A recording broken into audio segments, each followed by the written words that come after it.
Another good work day, and really the energy, the focus. You're trying to apply the things that we were putting in the meeting room. Carrying that over to walkthroughs. Individual, and then as we get out there for team. But I thought it was a good day all in all. Saw guys getting a lot of good work, continuing to compete, continuing to push, and ultimately got a great. Are in a great spot for where we need to be in game week. But obviously we got two more days after this leading up to Saturday. So we got to make sure that we continue to grow, clean up some of the mistakes we've made. But I think the guys put a great amount of work into what we're asking them to do, and just continuing to build ourselves for the moment. You have to, depending on who's available, does that affect the game plan much? And not knowing exactly what different parts of the week. Absolutely. Oh, it's a lot of different scenarios, situations, personnels.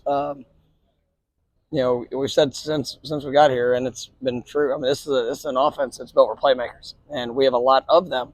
But it's also about putting the playmakers in position to showcase all that they can do. And when personnel is, when it's changing personnel, being able to work and help put guys in the best position, whether they're the plan for they're possibly available, and then or unavailable. You just got to be able to work with that next man up mentality as a coach as well. And I think our staff's done a great job with that. And it's really in all phases. And so that's one of the things that it makes it a little bit more challenging, and especially when you get like a week ago when you have.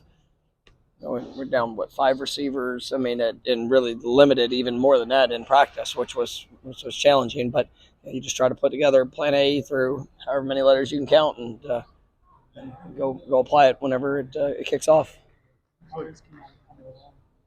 Who's that? Coleman. Keon Coleman. You're asking about his. Great. He looks wonderful. He's doing good. I mean, we're obviously continuing to see. As guys progress during the week, just exactly where they'll be at. But I think we're seeing positive strides with a lot of guys. Jaron Jones, who was out last week, and he's gotten back and looking good. So I think we're trending the right way, and we'll see where it is as we get closer to kickoff. So like a situation last week where you guys go to Jakai early in the week and talk about playing outside. If it didn't look good during the week, would you have scrapped it, or how do you evaluate? Maybe I knew it would look good. Yeah, you evaluate all options, and obviously, and every receiver in our offense, we're not like, hey, you're an outside receiver, you're an insider. I mean, they all have to do multiple things. Some guys might, find themselves in a spot more times than other, but we don't. I don't really like. Recruiting or going after guys that can just do one thing. If that's the case, I mean, there's other good offenses to play in, but it's probably not this one. I mean, I want to be able to showcase all that guys can do, and so I mean, we had a pretty good sense of what it would be, and help put him in the best position. Being able to put tight ends out wide, like what does that do? I mean, it goes back to versatility, and you see it whether it's tight ends, running backs. I mean, we want playmakers. We want guys that are able to do a variety of different things, and learning the concepts, understanding what to do, the details of it. I couldn't think it might have been yesterday, just talking a little bit about that position. You don't want guys that are just okay at a variety of things. You want guys that can go out there and really execute at a high level, and that it fits their skill set. And I think we've got great versatility among that group, and when you can line them up out wide and have good matchups, whether it's size or just different presentations of what we can do, I think it's a real positive. With such an emotional game, how does your team go out there and play with controlled emotion and not? I mean, you prepare emotionally, and I mean that's one of the things I've been pleased with at practice. I mean, and that's one of the reasons we coach the way we coach and we do what we do is, I want to push all emotion. I want to see, as much as we can get from here, and then to see them be in control, to see them be able to, apply the finest of details, in the moment. And there's still nothing like it when you run out of that tunnel and, what that's going to be. You simulate it as best as possible, but, we try to prepare for it every day. when they went to the playoff, I think there was some fear that maybe rivalry games would lose some of their juice because everything was about the playoff. And I know you guys have bigger goals ahead of you, but you speak about the importance of the rivalry. You guys that are maybe only here, this is going to be their only shot at this. Do they realize what Kalen and Keem have put in and what it's going to mean to them? Absolutely. It was talked about, like I said, there's only 2 games that I talk about before the season, and I talk about them before our off season, because every day matters when it comes to that. And if that's not important to you, then you're not going to play in this game. I'm not, because you will get exposed. I mean, this game takes everything that you have.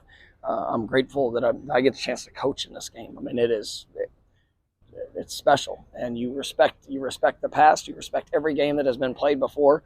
You respect the people that have played in this game, and I mean, because these guys are gonna have to give it all, and because if not, you can take all records, all things that have happened before, it won't matter. But you prepare for this one every single day.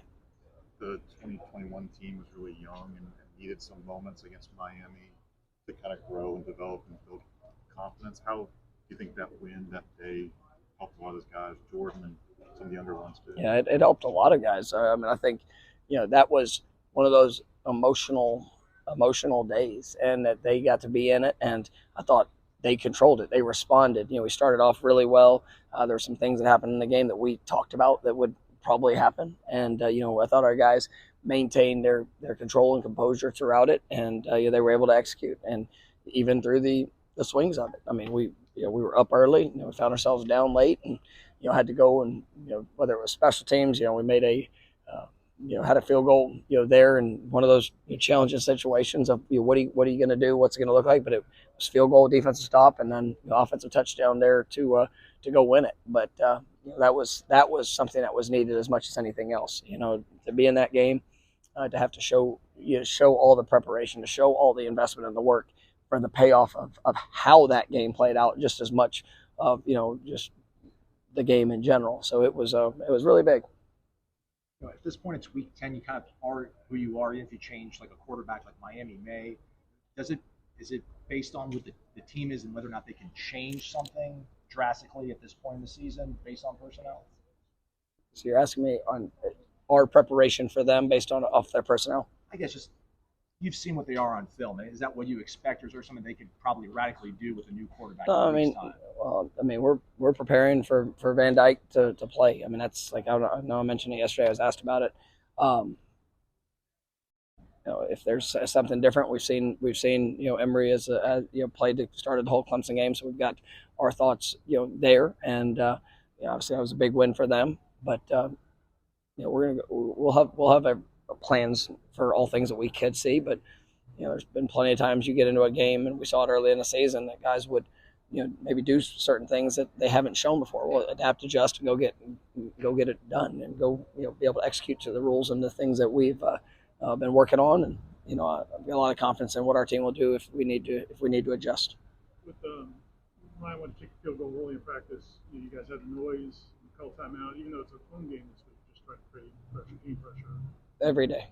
Like, I don't care if home, away. I mean, we're, this is one of the things that's big on our communication defensively. We need crowd noise. So this seems to be rocking Saturday. I have all expectations of what it's going to be inside that stadium. So we make sure our defensive guys are communicating, understand they probably won't be able to hear, making sure that, we're doing the things necessary. And then, I don't care, offense, defense, loud game, quiet game. I mean, we're going to create that chaos and as much as possible so that we, can hone in, focus on what we can control, and go execute. Good. Thank you guys.